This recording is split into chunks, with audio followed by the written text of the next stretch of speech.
Ni mu masaha y'umugoroba, imvura nyinshi rero abantu batazi ahantu iturutse itangira kugwa, inkuba nyinshi cyane zigakubita, imiyaga ikabije, mbese biba ari ibintu bikomeye cyane.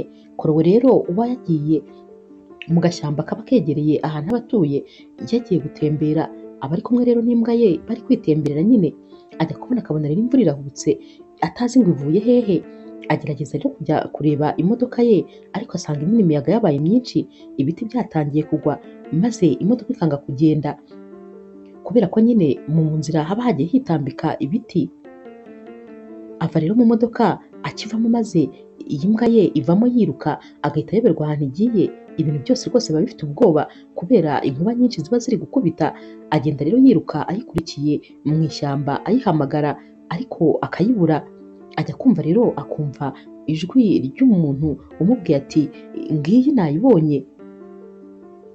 Korowe ahita yihuta yerekeza aho iryo jwi riturutse, maze agatungurwa no gusanga ari James. James rero ni umusore baba bari basanzwe baziranye kuva kera bakiri abana muri iyi karitsiye nyine baba batuyemo, gusa aba yarayivuyemo maze akajya gutura mu mujyi, bityo rero ntabwo baba barongeye kubonana. Korowe nta no kumusuhuza ahita amubaza ati wowe se kandi wari uri gukora iki hano, wari waje muri iri shyamba gukora iki? James ati ntabwo ariho umwanya rwose wo kugusobanurira, ahubwo icyiza nyine ni uko twashaka ahantu turi bubashe kugama kubera yuko imvura imeze nabi. Korowe ati uko byagenda kose imodoka yanjye yaheze mu biti kandi ntabwo rwose ndi kumva nkwiye kuyihasiga. James ati yihorere, ikigoye ni ubuzima, naho imodoka se ahubwo reka tugende tujye kure, tujye kugama iwanyu, naho iyi modoka tuzaza kuyikuramo ejo nta kibazo, nzagufasha. Korowe ahita amubwira ati nta kibazo ngwino turagenda, maze tujye nyine hahandi muri kave, turaba turi safe nta kibazo. Bahita bihuta cyane rero bajya muri iyi nzu nyine y'iwabo wa Korowe iba iri ahangaha hafi y'iri shyamba. Bahita bagenda maze bakajya muri kave bagafunga neza bakigumiramo. Aha rero nta kintu na kimwe rwose baba bumva mu biri kubera hejuru. Ku rundi ruhande ariko ibintu rwose biba byakaze cyane, abanyamakuru nta yandi makuru baba bari kuvuga, baba bari kubwira abantu bose ko bakwiye rwose kureba ahantu hari umutekano, ndetse umuntu wese udafite aho kujya bakamuha nimero zo guhamagara kugira ngo barebe niba hari icyo bamufasha. Ibintu biba byakomeye cyane. Korowe rero na James bagera muri ya kave, maze James agahita atunganya nyine ahantu bari buryame. Birumvikana iyi kave ntabwo baba basanzwe bayikoresha, biba bisaba nyine kubanza kuyitunganya ho gatoya. James rero abwira Korowe ati genda ujye kuryama, nagusasiye uburiri. Naho Korowe ati nawe ugenda uburyameho niwe wabushashe, ntabwo se ubizi kuva na kera tukiri batoya ko nyine bavugaga ko iyo umuntu yashashe uburiri ari nawe ugomba kuburyamaho. Nta kibazo, genda uburyameho, ngenda ashaka aho kuryama. James ati hoya ntabwo byashoboka, ahangaha ni iwawe, ni iwanyu, ni wowe rero ukwiye kuryama ku buriri, njye ntugire ikibazo rwose, ndareba uko mbigenza hariya hasi maze niryamire. Nyuma y'umwanya muto cyane rero noneho ku maradiyo batangira kuvuga bati umuntu wese aguma aho ari. Ubu ngubu rwose ibintu byabaye nabi cyane, nta mpamvu yo kugira ngo umuntu abe yava aho yari ari, ntabwo bigishobotse. Buri wese nashake uko nyine yakwihisha ahantu ari, naho ubundi rwose ibintu byakomeye.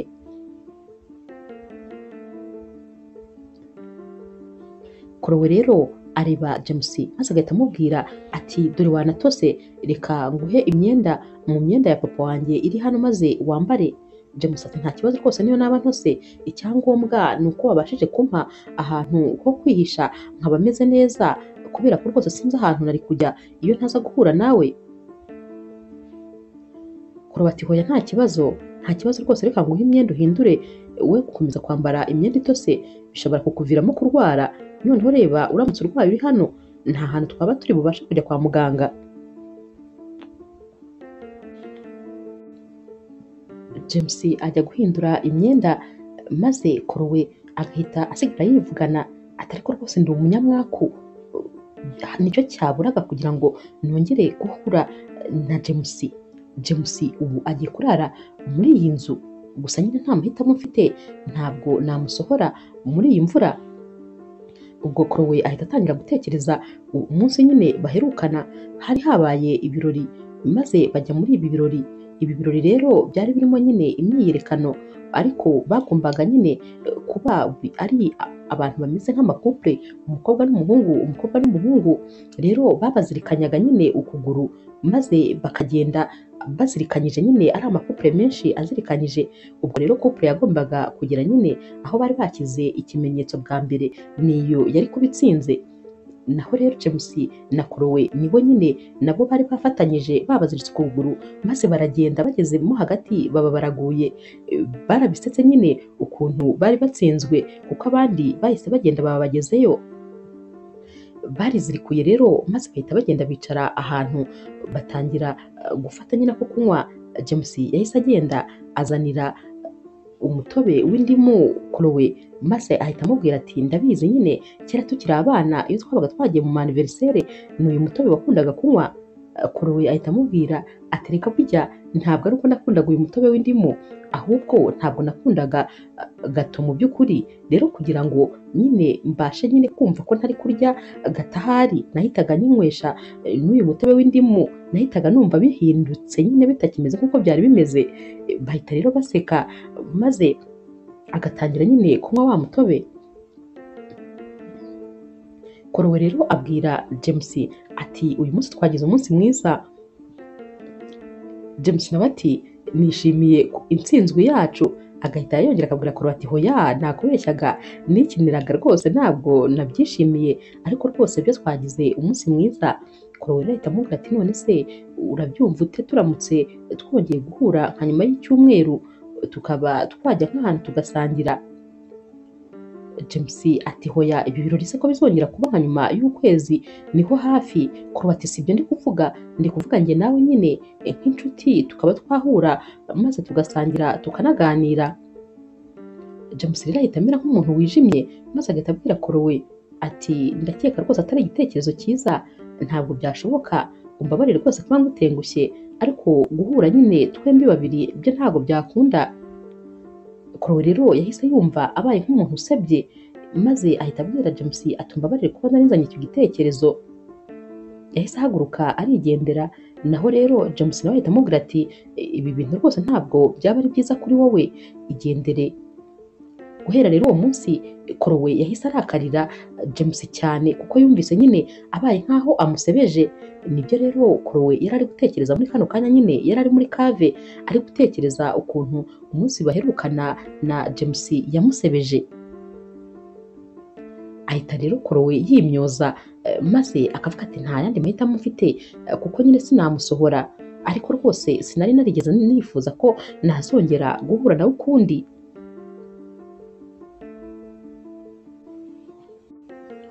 Aba akibereye mu bitekerezo rero, maze agahita abona James aragarutse avuye kwambara. James ahita amubwira ati hano hantu ndahibuka cyane, ati noneho rero urwibutso rwa nyuma mfite rwa hano hantu ni umunsi wari wagize anniversaire, maze nkaza kwihisha hano muri cave nkahamara amasaha abiri yose nta muntu n'umwe urambona. Nabonaga rwose bisaba ko byazatwara ubuzima bwose nta muntu umenya ahantu nari nihishe. Chloe ahita amubwira ati yego ndabyibuka cyane nanjye ukuntu ababyeyi bagushatse maze rwose bagata umutwe. James nawe ati namaze kumaramo rero igihe kinini, maze numva muri kuvuga yuko hari keke ndetse na ice cream. Natekereje ko rero nintavamo ndi busange mwabimaze, niyo mpamvu nahise mvamo aho nari nihishe, naho ubundi rwose ntabwo nari kuhava. Chloe rero wahita amubwira ati ngewe rero urwibutso rwawe rwa nyuma mfite ni umunsi nyine twahuraga twagiye mu myiyereko maze bikarangira unsebeje. James ahita ahindukira akareba Chloe maze agahita amubwira ati ariko rwose nubwo wandakariye, ariko umunsi uzamenya ukuri kubyihishe inyuma, uzamenya ko rwose uriya munsi ahubwo nagufashije kuba ntarakwemereye ko njye nawe dukomeza kujya dusohokana, kubera ko natekereje ko nyine dutuye mu mujyi muto cyane, abantu rero baravuga cyane kandi uri umuntu wiyubashye, sinashakaga rero ko bakomeza kukuvuga ngo turi gusohokana. naho Chloe ati ariko ibyo ntacyo byari bimbwiye, njyewe kumvuga ntacyo biba bimbwiye, icyangombwa ni uko ngera ku byo nshaka. Chloe rero ahita ajya mu buriri, aba atangiye nyine kurakara kubera ibi bintu aba yaramaze umwanya munini atekereza ndetse n'ibyo aba avuganye na James. James ahita amubwira ati uraraharyana kandi urote neza.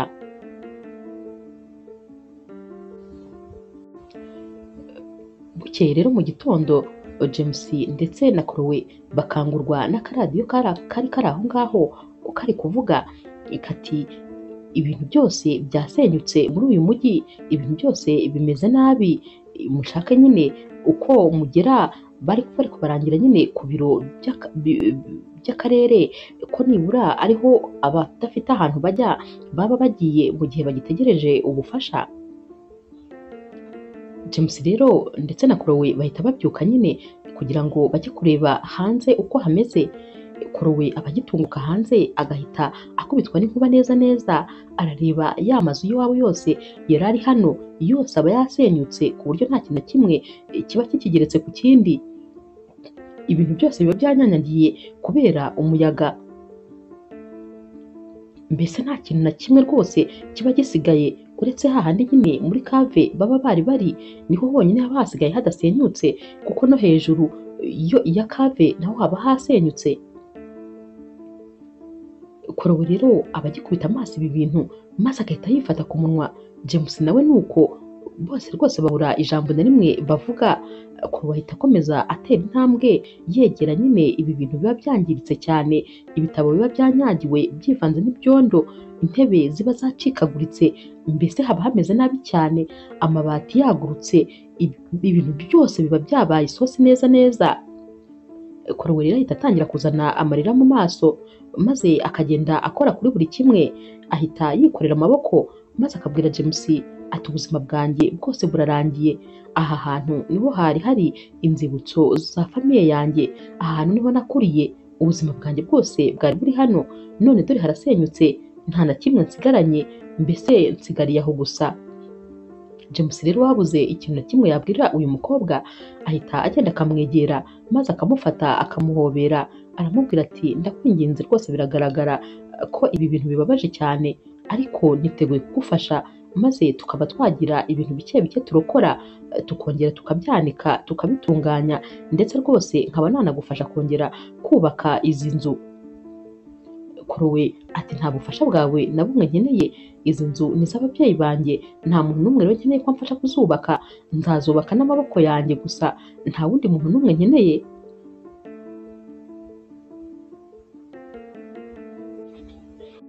James abaza Chloe ati urumva ibi bintu se uzabyishoboza wenyine, urumva uzabikora gute?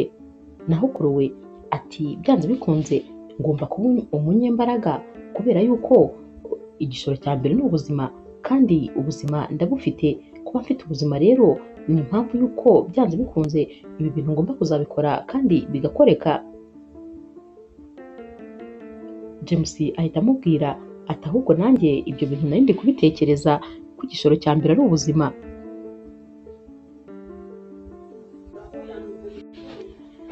Nari nifuje rero yuko rwose najya mu mujyi maze nkajya kureba yuko nta bantu bakeneye ubufasha nkaba nabafasha. Chloe ahita abwira James ati yego rwose icyo ni igitekerezo cyiza, ahubwo nanjye reka tugende tujye kureba ko nta bantu badukeneye, tube twabafasha.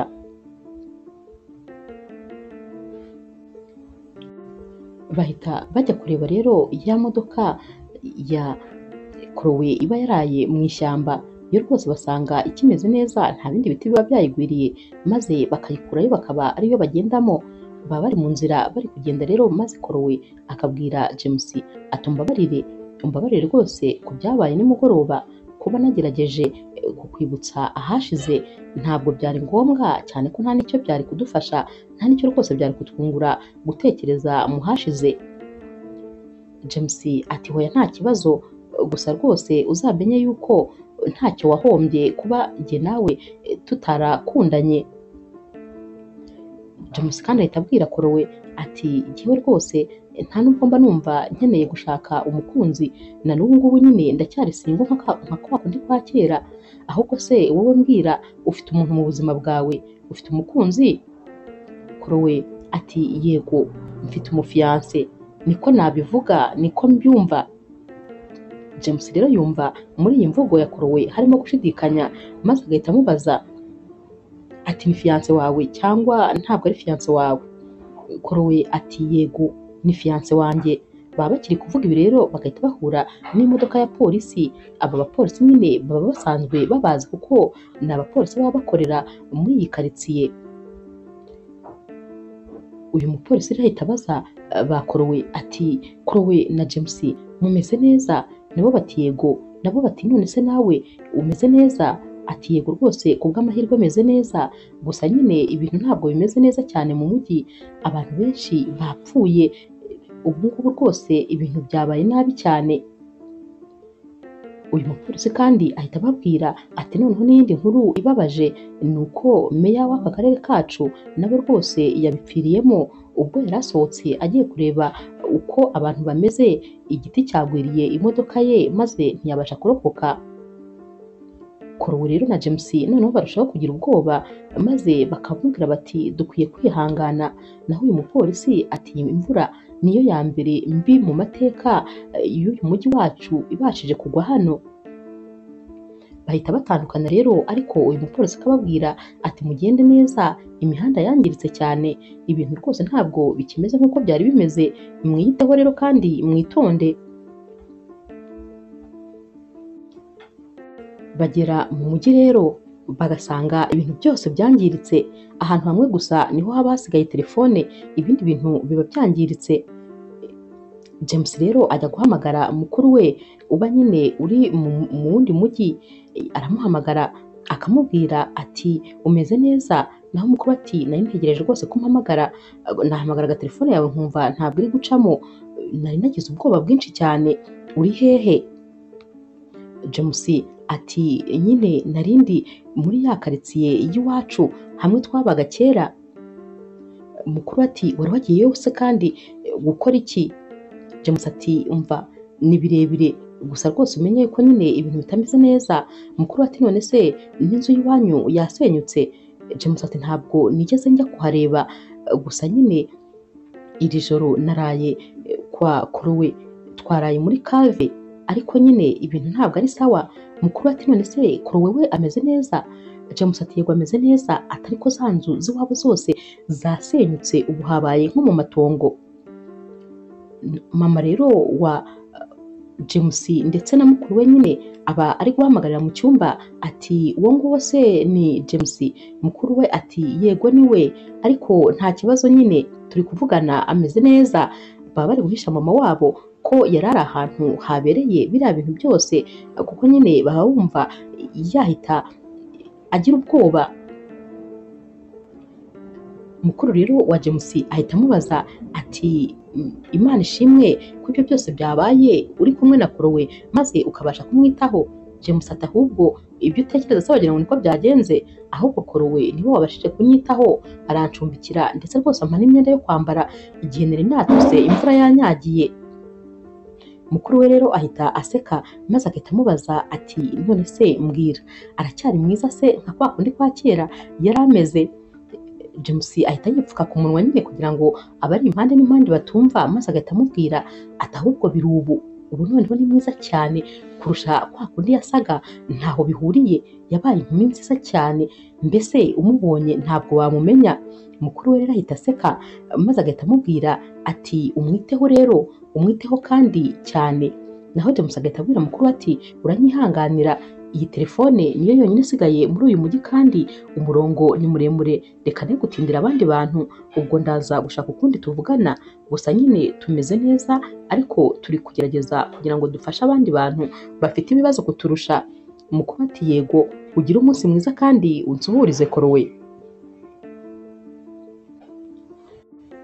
James ahita yongera akagaruka aho Chloe aba ahagaze maze akamubwira ati ibintu nakubwiye rwose niko nabitekerezaga, by'uko nagufasha tukongera kubaka ziriya nzu neza.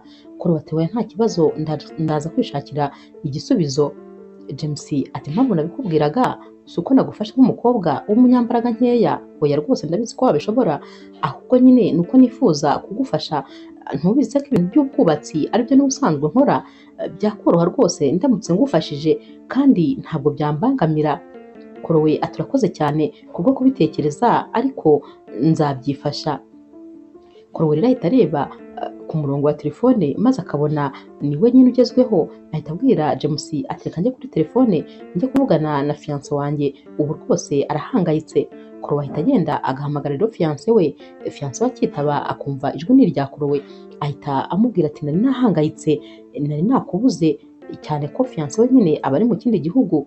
Korowe ati hano nyine ibintu ntabwo bimeze neza, ibintu byose byangiritse, amazu yasenyutse.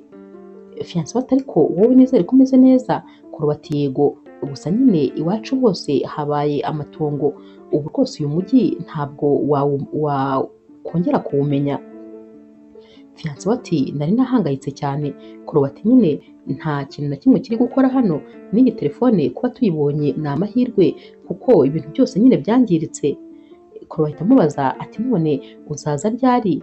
Naho sheri we ati ntabwo mbizi, gusa ntabwo ari ejo cyangwa uyu munsi. Korowe ati ndagukeneye nyine, nkeneye ubufasha bwawe. Naho rero uyu musheri we ati mbwira nta kibazo, mbwira ndahita nkora sheke nyohereze. Korowe ati hoya ntabwo ari ibyo mvuga, ntabwo nkeneye amafaranga yawe, nkeneye wowe, nkeneye kumba hafi, nkeneye nyine kumba iruhande, nkeneye ko kandi umfasha tugafasha aba bantu bafite ibibazo, ntabwo rwose nkeneye amafaranga sibyo navugaga, ushobora kuba unyumvise nabi.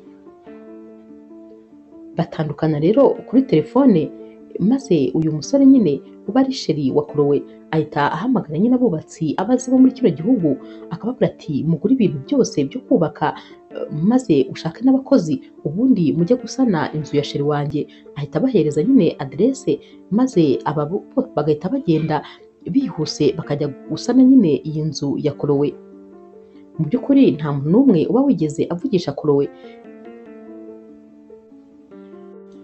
James rero ndetse na Korowe n'abandi bantu bo muri uyu mujyi bahita bakora akanama gatoya nyine kugira ngo barebe uko bafasha abantu, maze James agahita ababwira ati rwose dukeneye kwitanga birenze uko tubitekereza, dore abantu nyine bahari ni bakeya, ariko ndumva nyine nk'abantu bafite ibintu bazi ku by'ubwubatsi bakabaye rwose bari gufatanya n'abandi bantu nyine bari buzajya babahereza ibikoresho, tukabikora vuba vuba tukareba ko twatabara aba bantu bakabona aho kuryama. Ndifuza ko rwose ibi bintu twabikora mu munsi umwe cyangwa bitinze bikaba mu minsi ibiri gusa. Korowe rero uri kureba James ukuntu yababajwe n'ibintu byabaye kuri bano bantu, kandi ari kwitanga rwose kugira ngo abafashe, abari kumureba maze akamwenyura akabona ko rwose afite umutima mwiza.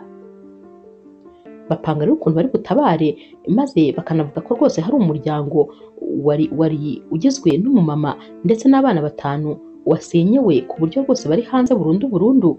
Ibi bintu rero bibabaza Korowe ku buryo nyine aba yumva yabuze amahoro. Uyu muryango uba wamuhangayikishije kurenza abandi bantu bose. Nyuma y'iminsi 2 rero nk'uko bari babyiyemeje, bari bamaze nyine kugerageza gusana ahantu hangombwa nyine abantu bake bake bamaze nyine kubona ahantu nibura ho gukinga umusaya. Korowe rero yagiye kureba umushuti we nyine uba uri hano muri uyu mujyi baba bagiyemo, maze bafatanya nyine gutekera abantu batari bafite amafunguro. Bari guteka rero uyu mushuti we abwira Korowe ati cyakoze rwose sheri wawe ndakubwiza ukuri rwose ni indashyikirwa. Naho Korowe ati sheri wanjye se ubu ngubu uri mu gihugu cya kure ubwiwe n'iki ibyiwe ko ari indashyikirwa? Uyu mushuti ati ntabwo ari sheri wawe wakure mvuga, ndavuga uriya musheri wawe nyine uriya ureba hariya James. Korowe ati ariko se wowe ubwo ubona utarasaze, ntabwo ubizi ko James atari sheri wanjye? Niba waranabyibagiwe ntibuka ko se yambwiye yuko rwose ntacyo mubwiye tutanakundana mu myaka yashize? Ntibuka ko yambwije ukuri? Ntabwo ari sheri wanjye habe na gatoya. naho rero uyu mushuti we ahita amubwira ati ntakubeshye wakwishimiye rwose ko yaba na sheri wawe kubera ko uriya musore ni intwari. Korowe ati ariko ubundi uri gushaka kuvuga iki? Uyu mushuti we ati uzi yuko James ari we watabaye Rodrigo? Naho rero Korowe ati none se Rodrigo byari byamugendekeye bite? Uyu mushuti we ati ntubizi ko agendera mu kagare? Rero ibintu byo mu nzu byari byamugwiriye, amaguru rwose byayaguyeho yananiwe kuvamo. James rero niwe wagiye kumutabara amukuramo, iyo ataba we rwose ubu aba yarapfiriyemo.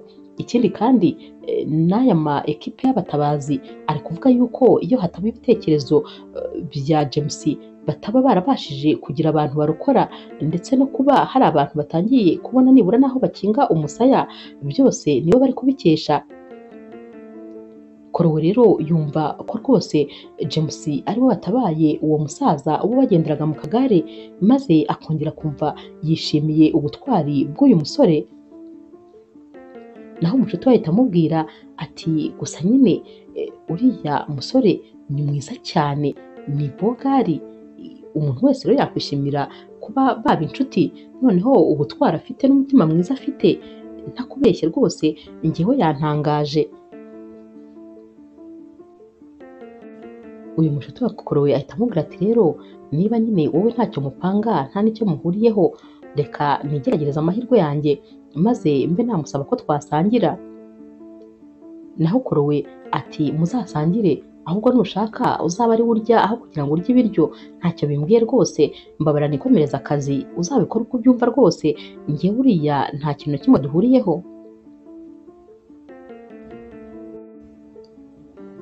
Muri uyu mujyi rero abantu bose batarabona ubufasha kugira ngo babone aho kuba, bose baba bari kwibera mu rusengero ruba ruhari, ndetse no muri stade niho honyine haba harasigaye hadasenyutse. Mu masaha y'ijoro rero Korowe ndetse na James baba bicaye nyine muri uru rusengero kubera ko nta handi hantu baba bafite ho kujya, maze James akabaza Korowe ati urumva uri kwiyumva gute? Korowe ati meze neza. Korowe rero ahita abwira James ati gusa ndagushimiye rwose ukuntu wakomeje kwitangira abaturage bo muri uyu mujyi. James ati aba ni abavandimwe banjye, ni nkako nabyita, uribuka neza ko nyine aha hantu ariho twakuriye, rero aba bose mbafata nk'abavandimwe banjye. Korowe ati gusa nyine biragaragara ko wahisemo kujya gufasha ahantu hangiritse cyane, ahahuye n'ibyago kurusha ahandi. James ati yego, ati gusa rwose umunaniro ni wose, ndumva ananiwe cyane. James rero areba Korowe maze akabona ameze nk'umuntu ukonje, ahita akuramo ikoti aba yambaye maze akarimufubika. Korowe ati narabikubwiye, nakubwiye rwose ko uri intwari, watabaye umuntu wagenderaga mu kagare, wabashije gutabara imbwa yanjye rya joro nari nayibuze, noneho n'igihe iwanjye hasenyutse wansabye ko wamfasha kongera kuhubaka.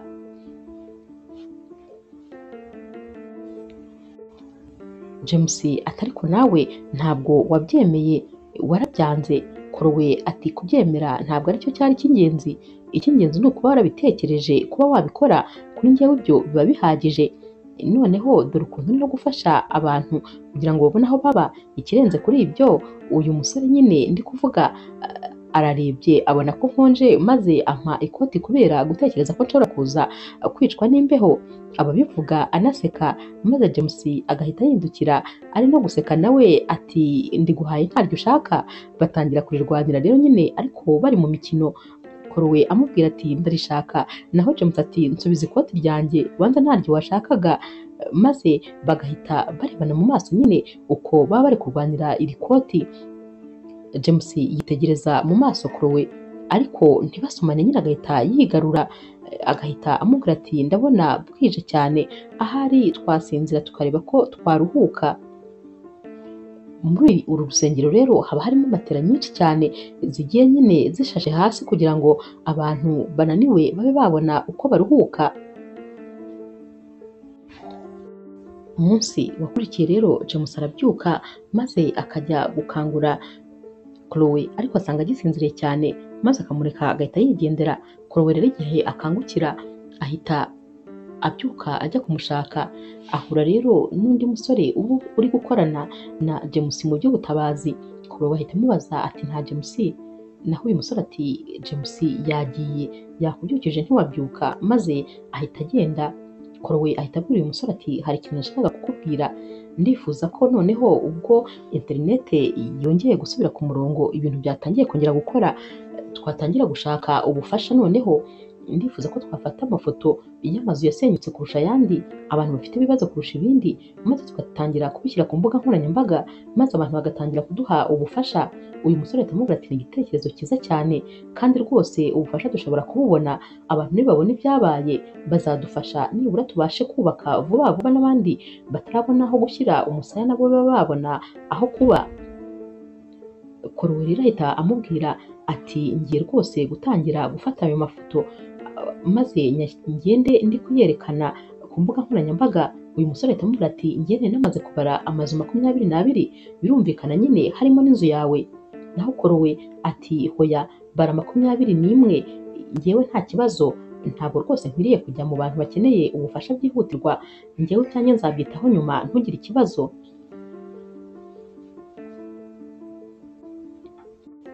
Uyu munsi rero Chloe ahita ajya mu rugo iwe nyine kureba uko ibintu byifashe. Abakigerayo maze agahita asanga haparitse ibimodoka nyine birimo ibikoresho, ndetse rwose batangiye kubaka, bashaka nyine gutangira gusana imirimo nyine ibirimbanyije. Naho Chloe ahita ababaza ati mwebwe muri bande, kubera iki muri iwanjye nta burenganzira bwanjye mufite? Uyu mu engineer rero ubahagarariye ahita amubwira ati ni wowe Chloe? Nawe ati yego. Ati fiance wawe rero niwe watwohereje, yatubwiye ko rwose tugomba kuza gusana iyi nzu, ndetse yatwishyuye n'ibikoresho byose yabyishyuye.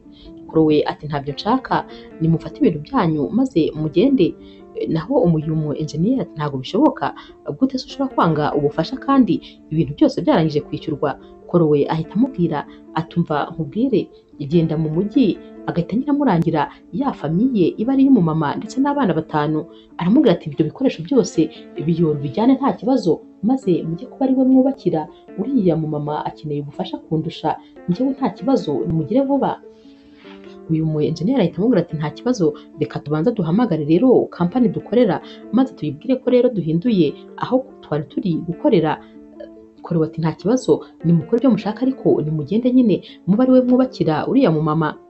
Bahita batangira rero kuzinga ibintu nyine, bongera basubiza ibintu mu modoka baba bamaze gukuramo, maze nyine bagahita bagenda. Naho Chloe aragenda akajya mu nzu, maze agatangira guhamagara wa mufiance we ati ibi ndeba hano ni ibiki, kuki ndi kureba abantu baje kubaka iwanjye kandi nta gitekerezo mbifiteho? Naho Sheri we ati Sheri, Imana ishimwe nyine ko bahageze, nabishyuye rwose ngo baze kugusanira inzu kubera ko nabonaga nyine bikenewe.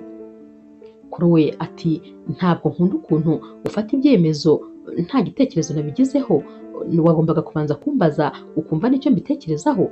Uzi gutunguka ngahita nsanga abantu ntazi nibo bari ku nzu y'iwacu, nta kintu kimwe twavuganye.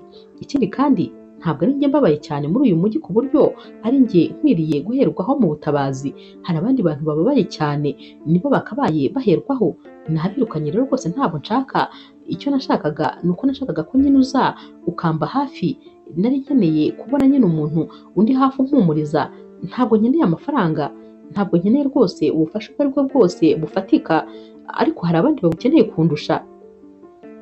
Uyu umusore rero ahita amubwira ati ntabwo rwose nari mbizi ko biri bukubabaze. Chloe ahita akupa telefone nta no kubitekerezaho, kuko aba yumva bimubabaje ukuntu uyu musore ari umufatira imyanzuro aho kugira ngo nawe rwose agire uruhare mu myanzuro igomba gufatwa.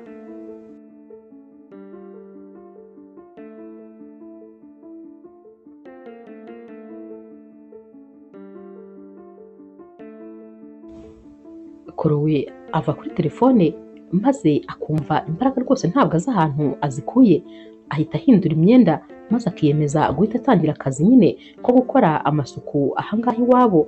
Ahita ajya muri bya bintu rero imiyaga iba yarasenye, agatangira gukira ibizima. Amafoto aba yaranyagiwe ariko n'ibyondo, agatangira kugenda yashyiraho amazi nyine akayahanagura, maze akayanika ku mugozi ayafatisha twa tuntu dufata imyenda. Atangira kugenda nyine areba utuntu tukiri tuzima aduhanagura, akongera agategura akadushyira hahandi muri kave kubera ko ho haba hakiri hazima. Akomeza rero kugenda atoragura nyine ibintu agenda abikura mu myanda ibikigaragara. Hashira umwanya maze James agahita aza kumureba, araza agasanga uyu mukobwa rwose akazi akageze kure, ari kwandurura bya bintu nyine biba biri hanze. James ahita abwira Chloe ati ntakubeshye ni wowe mukobwa w'umunyembaraga nigeze kumenya mu buzima bwanjye. Urabona ukuntu ibi bintu byose ubishyize ku murongo kandi mu kanya gatoya, ni ukuri uri umunyembaraga cyane. James ahita areba iyi nzu maze akabona yari yatangiye kubakwa, ahita amubaza ati ibintu byose se ni wowe wabyubatse? Chloe ati hoya, fiance wanjye yari yohereje abubatsi, ibi rero nibyo bari bamaze kubaka mbere yuko nyine mbahagarika, nahise mbohereza kwa wa mumama kugira ngo babe ari we bajya gufasha. James ati wakoze neza cyane. Naho Chloe ati nibyo se koko nawe urumva unshyigikiye? James ati cyane, wabimbwiye inshuro zirenga 10 yuko rwose ushaka ko izi nzu uzisanira wowe n'amaboko yawe, rero nabihaye agaciro, numvise ko ari ibintu by'ingenzi kuri wowe, nta mpamvu rero z'uko rwose abantu bakomeza kukuvangira. Chloe rero ajya guterura ikivarizi kinini kiba gihari maze kikamunanira, ahita abwira James ati nteruza. James aramuteruza maze James agahita anakomerezaho amuteruza n'ibindi byose. Bahita bahakora isuku mu mwanya muto, imyanda yose bakaba bamaze kuyirundanya. Hano hantu haba hatangiye gusa neza. Chloe rero ahita amubwira ati uyu munsi kandi ndongera nirarire hano, noneho ndarara muri kave, ntabwo nsubira hari ahantu twararaga kuko urabona ko hatangiye kumera neza. Naho James ati ngewe rero ndasubira hariya twararaga. Chloe ati kandi inzu yawe imeze neza yo nta kibazo yagize? James ati yego, ndatekereza ko hari abantu bashobora gukenera ubufasha, rero ngomba kuba mpari kugira ngo ukenera ubufasha mbe namufasha. Chloe ati wakoze cyane rwose. Naho rero James ahita batangira kureba nyine muri cya kivarize, bakaba babonyemo pla y'iyi nzu y'iwabo wa Chloe. James ahita akirambura maze akabwira Chloe ati dore rwose iyi nzu yawe na ba bantu bari batangiye kuyubaka babigenje neza cyane, ntabwo bari bigeze bakora kuri fondasiyo, bishatse kuvuga ko n'ubundi uko yari imeze niko izaguma imeze. Batangira kureba rero pla y'iyi nzu maze James akajya amubwira ati hano ndabona wazahashyira nk'igikoni, hano ukahagira icyumba cyawe cyangwa biro yawe. Atangira kumwereka nyine ukuntu yazabihindura mo imbere ariko inyuma ikazaguma nyine imeze kwa kundi yari imeze. Chloe rero bari kwitegereza uyu musore uri kumusobanurira maze akajya amwenyura. Abwira rero James ati ni ukuri urakoze cyane, ibitekerezo byose umpaye ndumva ari iby'ingenzi kandi nuko nzabigenza, ndabona rwose bizaba ari byiza kurushaho. Umunsi wakurikiye rero Chloe ndetse na James bongera guhurira ahantu bari kureba nyine aho ubutabazi bari bari gusaba bugeze. Chloe ahita abwira James ati ndabona rwose ibi bintu bizakora, kubera ko nyine abantu urabona ko bari kubyitaho, n'amakomantere turi kubona arerekana ko abantu bose bafite umutima wo gufasha aba bantu bababaye. James ahita afungura mashine maze agahita amubwira ati dore rwose ahubwo batangiye no kugenda batanga ubufasha. Chloe rero arishima maze akavuga ati nizere ko rwose bari bukomeze kugenda babutanga, kuko ndifuza ko aba bana ndetse n'abandi bantu bababaye kurusha abandi babona rwose ibintu bibagoboka. James ahita yongera kubwira Chloe ati mbabarira rwose, ikintu ngiye kugusaba ni ubwa nyuma ngiye kukigusaba, ndakwinginze emera ubufasha bwanjye, kubera yuko hari iwanyu nanjye mpafata nk'ahari iwacu. Tekereza ko rwose nanjye ari nk'aho ariho nakuriye. Urakeka se nk'iyo papa wawe aba ahari nari kumusaba kumufasha maze akabyanga? Ntabwo yari kubyanga kuko nawe yamfataga nk'umwana umwe muri mwebwe. Rero rwose mbabarira umpe icyo cyubahiro cyo kumva ko hariya nanjye ari iwacu, maze ngo ufashe tuhubake, tuhatunganye. Chloe rero yumva ibintu James aba amubwiye, kuri iyi nshuro ntabwo abasha kumuhakanira, ahita amubwira ati nta kibazo, ndabikwemereye, ngaho rwose reka utangire umfashe. Bahita rero batangira kongera nyine kubaka, gushushanya ibyo bazagenda bubaka n'ibyo bazahindura, byose bahita babitangira ubwo, maze nyine akazi kaba karatangiye hagati ya Chloe ndetse na James basana inzu y'iwabo wa Chloe. Ibi bintu rero babikora ubona rwose babyishimiye, baba bageraho bakabizanamo n'imikino, bakazana n'ibintu byo kwikinira, bagashyiramo imiziki, bakajya bakora imirimo ya hano bari no kwibyinira. James rero abona ukuntu Chloe inzara imwishe ndetse rwose atari gutekereza ko anananiwe cyangwa ashonje, kubera ukuntu ibi bintu bari kubikora yabyerekejeho umutima cyane, maze James agahita agenda gatoya ajya muri resitora, agahita amugurira ibyo kurya maze agahita abimuzanira. Araza akamutungura yicaye, agahita amubwira ati nari nkuzaniye amafunguro, ndabibona ko utakwibuka ko rwose unashonje. Chloe ahita amwenyura maze akamubwira ati urakoze cyane, ntakubeshye numvaga imbaraga zitangiye kunshirana, ariko sinatekerezaga impamvu naba ndi kugenda ngira imbaraga nkeya, ntabwo rwose natekerezaga ko ari uko nshobora kuba nshonje. James ati yego rwose nabibonye, niyo mpamvu nagiye ntakubajije, kuko washoboraga kumpakanira kandi mbibona neza ko ubikeneye. Bicara rero bari gufata amafunguro, maze Chloe akabaza James ati nkubaze ikibazo nanjye cy'amatsiko. James ati yego.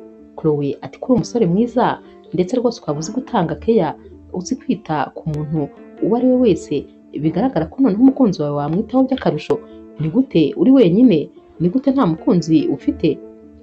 James ahita arambika hasi ibyo yari ari gufungura, maze agahita amubwira ati urumva ufite amatsiko yo kumenya buri kimwe kinyerekeyeho? Chloe ati yego ndayafite rwose. James ati rero kera papa wanjye akiriho, atangira kuvuga gutyo, maze Chloe agahita amubwira ati yego ndabyumva, gusa papa wawe amaze imyaka myinshi yitahiye. James ati yego. Ati buriya rero uko ameze ubu byose byaturutse kuri papa wanjye. Ati papa wanjye yacaga inyuma mama wanjye inshuro nyinshi cyane. Ati kubera ko rero ari njye mwana mutoya navutse rwose mama ibi bintu yarabirambiwe, ubona rwose atakishimye, asigaye abaho ababaye. Gusa mama wacu yatwitayeho uko bishoboka kose, yaratwitangiye bishoboka byose, nta nubwo yigeze atubwira uko byagenze. Gusa nyine tumaze gukura twarabaye bakuru, nibwo umunsi umwe yazanye icyo kiganiro maze atubwira inkuru zose uko zagenze kera papa agihari. Uwo munsi rero mbimenya, nahise mfata umwanzuro ko ntazigera nkundana n'umukobwa cyangwa ntazigera nshaka umugore, kubera ko mpora mfite ubwoba bw'uko nshobora kugira umukunzi ariko nkazamera nka papa wanjye. Byanteye ubwoba cyane rero ku buryo rwose mba numva nta mukobwa n'umwe twakundana. Chloe ahita akubita umutima, impamvu nyine cya gihe nawe yanze yuko basohokana nuko rwose bamenyana by'umwihariko. Chloe ahita amubaza ati ni nabyo byatumye utemera ko tuba inshuti z'umwihariko ndetse rwose dukomeza umubano wacu imyaka myinshi yashize? James ati yego, niyo mpamvu rwose. Chloe ahita abwira James ati ariko wowe ntabwo uri papa wawe, nta nubwo wamera nka papa wawe, wowe nyine uri wowe. Ikindi kandi utekereza neza cyane, nkubona rwose nk'umusore utakora ibyo bintu, sinibaza impamvu ahubwo wabyishyize mu mutwe. James ati ntakubeshye rero ubwo bwoba ndabuhorana, buri gihe mba ntekereza ko nshobora kuba mfite umugore cyangwa umukunzi maze nkaba namubabaza nk'uko papa wanjye yababaje mama wanjye. Mba numva rero ibyo bintu ntabyihanganira, niyo mpamvu nahisemo kuba njyenyine, kandi n'ubundi numva rwose nzakomeza kuba njyenyine igihe cyose. Chloe ahita amubwira ati iyo nkuru yawe irababaje cyane, gusa nanone umbabarire kuko rwose sinigeze menya ko ari uko byagenze, nta nubwo mba narafashe umwanya wo kukurakarira bingana nk'uko nakurakariye.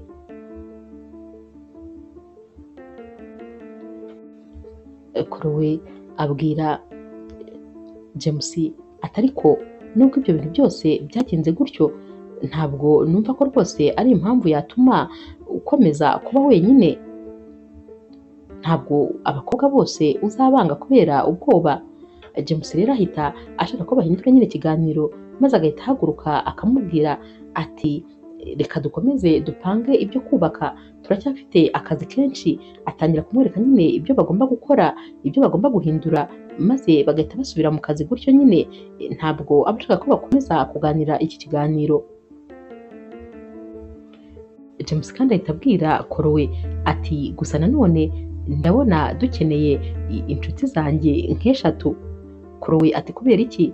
James ati urumva nubwo turi kubaka ariko twebwe ntabwo turi aba plombier, nta nubwo turi aba electricien, rero abo bose turabakeneye kugira ngo badufashe kuba nyine ibintu byatungana neza.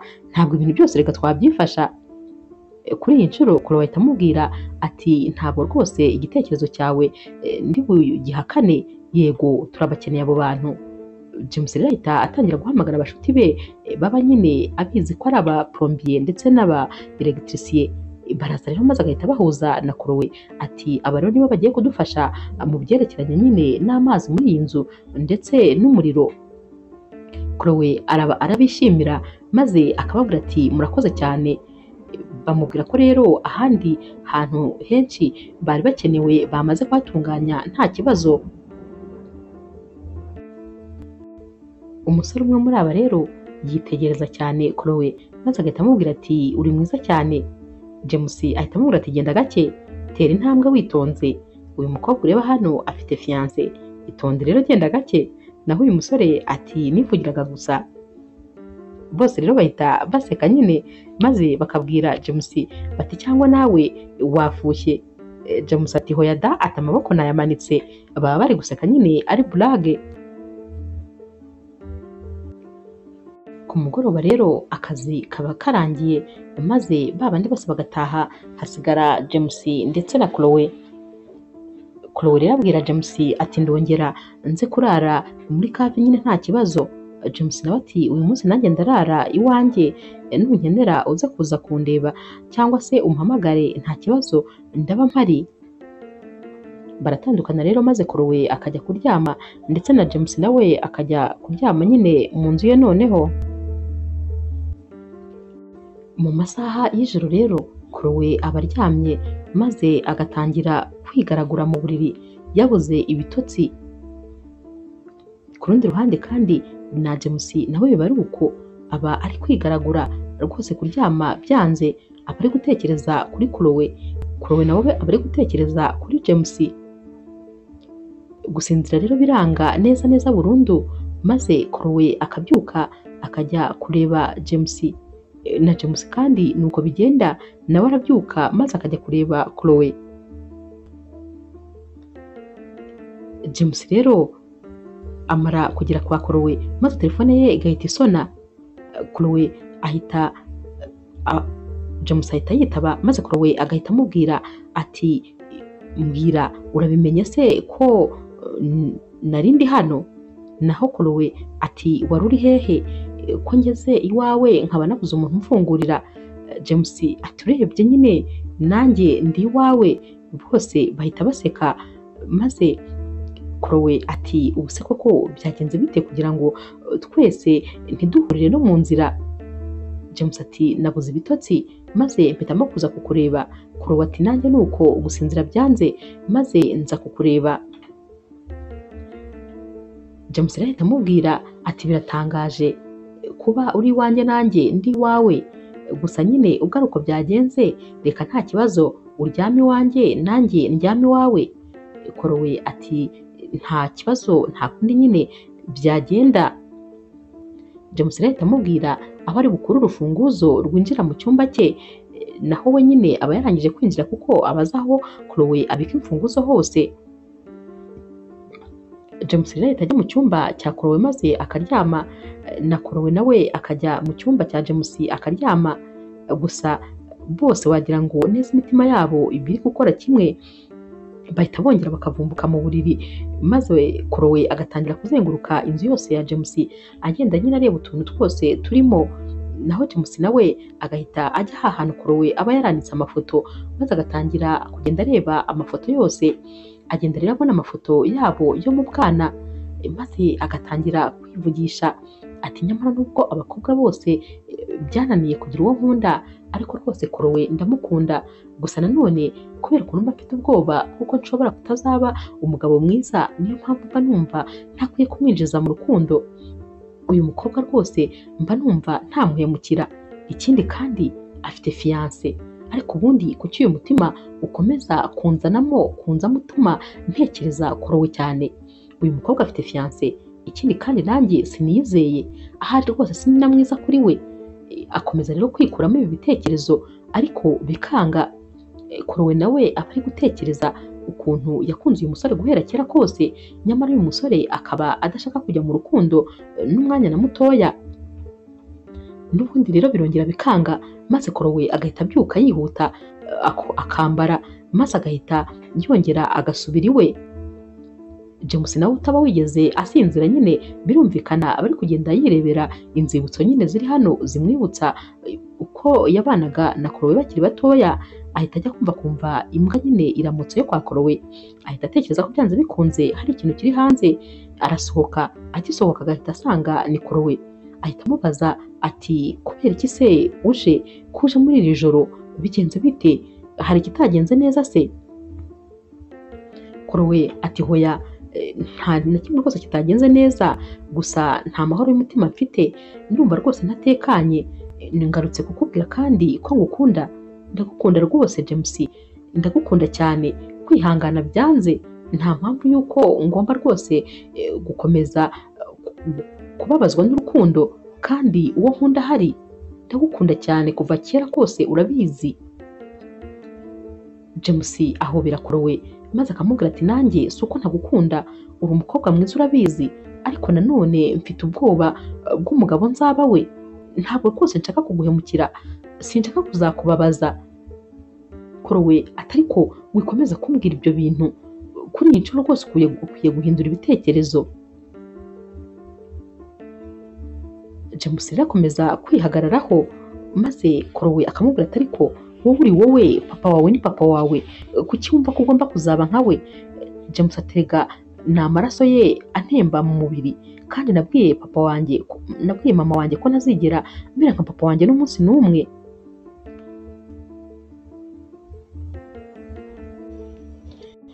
James ahita akomeza kubwira Chloe ati uri umukobwa mwiza, uri umukobwa w'umunyabwenge, uri umukobwa utanga imbaraga ze zose kugira ngo afashe abandi, uri umukobwa kandi wifuriza abandi byiza, ntakubeshye nawe ukwiye ibyiza. Ibyo byiza rero ntabwo rwose biri kuri yewe habe na gatoya. James kandi ahita abaza Chloe ati ariko se ubundi wibagiwe ko ufite fiance wawe, kubera iki wumva twakundana kandi ufite fiance? Chloe ati fiance wanjye twararangizanyije, kuva wa munsi rwose nyoherereza abantu atigeze abimbwira, nahise rwose ndekana nawe. James ati urumva utarihuse se, akantu kamwe gusa niko kari kubatandukanya, ntabwo mwari kubiganiraho? Chloe ati cecekere, ibi bintu rwose bimaze igihe kinini cyane, fiance wanjye ntajya nyumva habe na gatoya, ibintu by'abipanga uko abyumva, nta na rimwe yigeze yumva ko rwose igitekerezo cyanjye ari ingenzi mu bikorwa bye byose, aba yumva yantekerereza kandi akabishyira mu bikorwa nta ruhare na rumwe mbigizemo. Rero ngewe nafashe umwanzuro wo kurekana nawe kuko n'ubundi ntabwo twashobokana, urwo rugo ntabwo rubaho umuntu umwe ari we ufata imyanzuro gusa nta kiganiro kiruwamo. Naramuretse rwose kandi nabitekerejeho, ubyumve ngo ni icyemezo nafashe nagitekerejeho. Ikindi kandi natekereje neza, maze nsanga umusore w'inzozi zanjye, umusore tuganira, umusore dufatanya muri byose, umusore kandi tujya inama, umusore unyubaha kubaha ibyifuzo byanjye, yarandi iruhande n'ubundi imyaka yose yashize, nubwo nagerageje kumubwira ko mwiyumvamo maze akantera utwatsi, ariko kuri iyi nshuro nari nzi impamvu yanteye utwatsi. Rero nagombaga kurwanira urukundo rwanjye rwa nyarwo. Uwo musore nta wundi ni wowe, ni wowe nkunda n'umutima wanjye wose. Ndagukunda James, ndagukunda kandi cyane. James rero amagambo ashira ivuga, maze agahobera Chloe, aramuhobera cyane maze akanga kumurekura. Gusa nanone ahita amurekura maze akongera agahita yigendera, iri joro agenda atanamusezeye maze agasubira muri ya nzu ye nyine. Aba yumva rwose adakeneye kwinjiza Korowe mu rukundo. Amara kugerayo agahita ahamagara mukuru we byihuse ati rwose mukuru wanjye, simbizi niba nakoze ibara, tekereza yuko Korowe yambwiye ko ankunda guhera kera kose, ariko byananiye nanjye kumwemerera ko mukunda. Mukuru ati ngaho nyine mbwira inkuru zose uko zagenze. James ati nyine Korowe yambwiye ko rwose ndi urukundo rw'ubuzima bwe, nyamara nanjye ni urukundo rw'ubuzima bwanjye, ariko ntabwo nshobora kwinjira muri uru rukundo. Mukuru ati kubera iki? Mbwira ikikubuza nyine gukundana na Korowe. James ati urumva nyine, urabizi ko nasezeraniye mama wanjye ko ntazigera mera nka papa wanjye. Mfite ubwoba rero yuko nshobora gukunda Korowe ariko nkazamuca inyuma, nkazamera nka papa wanjye kuko amaraso ye niyo antemba mu mitsi. Mukuru ahita amubwira ati ceceka iryo jambo sinzongere kuryumva na rimwe. Wowe uri wowe na papa ni papa, ntabwo ibyo papa yakoze bivuga ko ari byo ugomba gukora.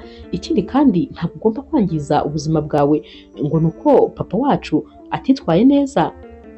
Ndabizi neza James, uri umuhungu mwiza, ugira umutima mwiza, ndakuzi rwose, uri murumuna wanjye, twarabanye urabizi. Ibyo bintu rero byikure mu mutwe, witakaza amahirwe yo gukunda ndetse no gukundwa. Korowe ni umukobwa mwiza, yaragukunze kuva kera kose, muraziranye kandi urabizi. Noneho ikirenze kuri ibyo, nawe uramukunda. Kubera iki ukomeza kwifungirana muri ako kazu gatoya ko kumva yuko urukundo rwawe rutazagenda neza? Ntabwo ari byo habe na gatoya. Ikindi kandi menya ko muri uwo mujyi hari abasore benshi kandi beza, nukomeza kurangara Korowe rwose bazamwitwarira, kuko Korowe umukobwa wese umusore wese ukimukubita amaso ahita amukunda akimubona. Komeza rero urangare, ni akazi kawe. Ntabwo nshaka kuzongera kumva uvuga ibyo bintu, byikure mu mutwe. Uri umusore mwiza kandi uzakunda umukobwa bigende neza. Ikindi kandi n'urugo rwawe ruzagenda neza. Icyangombwa ni uko ubizi ko nyine ibyo papa wawe yakoze atari byiza habe na mba. Nawe nyine uzagerageze kutazigera ubikora na rimwe, kandi nubishyiramo imbaraga bizashoboka. Ibintu byose ni umuntu ubyipangira maze akibwira ibyo gukora ndetse n'ibyo atagomba gukora. James rero aba yarageje kumva nyine ukuri ku byo umukuru we aba yamaze kumubwira. Ahita abaza mukuru ati uranshyigikiye rero? Uranshyigikiye ninjire mu rukundo ndetse na Korowe? Mukuru ati ndagushyigikiye cyane, ahubwo ibyo bintu uramenye rwose utazigera ubinabibwira mama wacu, agahinda kamwica. Noneho watuma asaza nabi aramutse amenye yuko ibintu byamubayeho hari umwana we byagizeho ingaruka ku buryo yumva atajya mu rukundo. Ibyo bintu byababaza mama bikabije. James ahita abwira mukuru ati nyine ubwo nawe ntuzabimubwire, gusa ngiye kugerageza kubitekerezaho mu bundi buryo. Mukuru ati ubundi uwo ni we James nzi, James uzi gufata ibyemezo. Ku rundi ruhande Korowe wenyine biba ari amarira masa, aragenda akajya mu buriri maze akarira koko, akavuga ati ariko ubundi ni iki kintu nawe narakoreye uyu musore gituma adashobora kunyumva? Noneho rwose ndi kumva iriya mpamvu atari impamvu ikomeye ku buryo yakabaye atanyumva ngo tujye mu rukundo. Njye namubwiye ko nta kibazo, namubwiye ko rwose ibyo ntacyo bimbwiye kandi mwizeye, ariko we ntabwo ashaka no kugerageza. Ahari ninjye adashaka gusa, sinzi rwose ikintu kirimo, ariko ndumva rwose bimbabaje kuri iyi nshuro. Nakomeje kugerageza amahirwe na James, ariko ntiyigeze ampa umwanya rwose wo kugira ngo nibura tugerageze byanga twagerageje.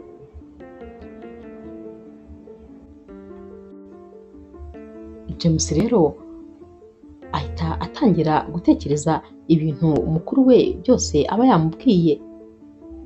Ahita atangira gutekereza ukuntu umukuru we yamubwiye ati nyamara ngewe nkubona mu bushobozi bwo gukora ibyiza, ikindi kandi nurangara bazamugutwara. Arabitekereza maze agatangira kujya abona yongeye kuba inshuti n'undi musore.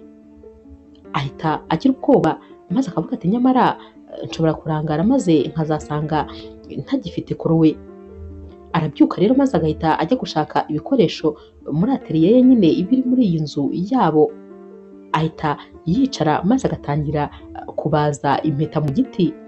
Biba ari ibintu rwose ubona bishimishije. Uyu musore arara yicaye ijoro ryose maze akabaza impeta aba ari gutekereza ko ariyo azambika Chloe. Arayibaza neza cyane maze yarangiza akanayibariza akantu ko kuyishyiramo nyine, kariya kabuwate kaba karimo impeta nako kaba gakoze mu giti. Arabyuka mu gitondo maze akayifotora akoherereza mukuru we ati urabibona ute, wambwira ubona bimeze bite? Mukuru ati niyo wakoreye Chloe?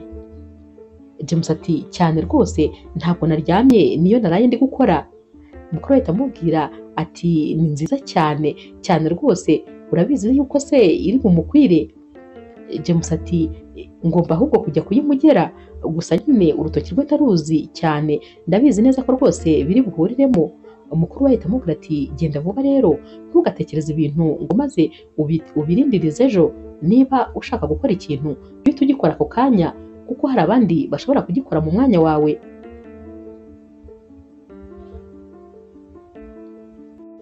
James rero ahita afata imodoka maze agahita yihuta cyane ajya aho baba bagombaga gukorera uyu munsi. Haba ari muri sale nyine bajya gukoreramo, iba irimo abana baba bari kwigisha ndetse nyine n'abandi bantu bakuru nyine baba bari aho ngaho baba batarabona aho kuba neza. James rero agenda ari mu modoka agenda areba ya mpeta aba yarakoreye Chloe. Agenda amuhamagara, akinjira atangira kumuhamagara cyane mu ijwi rirerire. Abantu bose baba bari hano barakebuka maze bakitegereza uyu musore uba uri guhamagara Chloe nkaho rwose akurikiwe. Chloe nawe ahita ahaguruka yihuta kuko rwose aba yumva uyu musore amuteye ubwoba. James ahita atera intambwe amwegera maze akamuhagarara imbere, ahita amubwira ati Chloe, ndakwinginze mbabarira kuba rwose ntaremeye ko dukundana imyaka myinshi yashize. Numvaga rwose nta mbaraga mfite zo kuba najya mu rukundo, ariko uyu munsi ndashaka kukubwira ko iyo ndi kumwe nawe niyumva nk'umuntu w'umunyembaraga, niyumva kandi nk'umuntu ushoboye. Birumvikana ko rero uri byose kuri njyewe, ndagukunda cyane Chloe, kandi rwose ndifuza ko twabana njye nawe, ndifuza ko nyine utazigera unjya kure. Ahita azana ya mpeta rero aba yamukoreye maze agahita ashyira ivi hasi akabwira Chloe ati iyi mpeta ifite agaciro kenshi mu maso yanjye kuko nayikoresheje n'amaboko yanjye.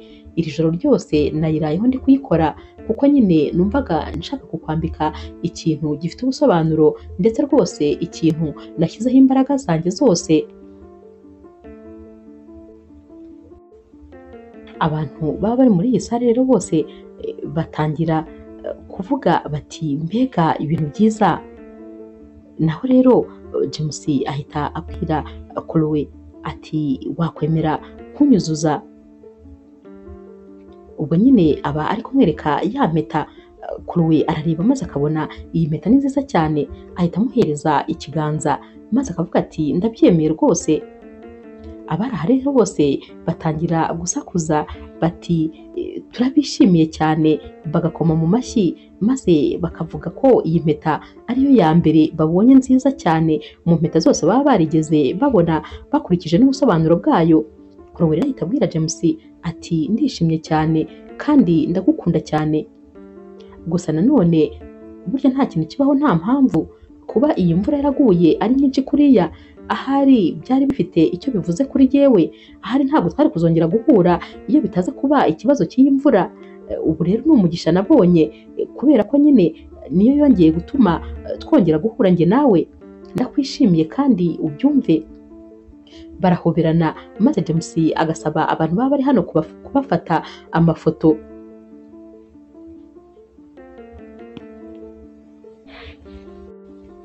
James yarabwira aba bantu bose ati uru ni rwo rukundo rwa mbere rw'ubuzima bwanjye. Ikindi kandi uyu nguyu niwe wanyemeje ko burya nanjye nshobora gukunda cyangwa ngakundwa. Niwe wankuyemo ubwoba bwo kuba ntinya gukunda umukobwa. Uyu mukobwa ndamukunda cyane kandi rwose ni byose kuri jyewe. Chloe rero nawe ahita ababwira ati rata yibabeshya, ahubwo niwe byose kuri njyewe kubera yuko ninjye namukunze bwa mbere. ndamukunda cyane, uru ni urukundo rw'ubuzima bwanjye. Bahita bongera bagahoberana. Rero inkuru yacu y'urukundo naho tuyisoreje. Mwakoze kuyikurikira. Niba ukunda inkuru z'urukundo zica kuri Zasha TV, ntukagende udakoze subscribe, like, share na comment. Ni inkunga ikomeye kuri jyewe. Ndabakunda cyane rero nk'ibisanzwe.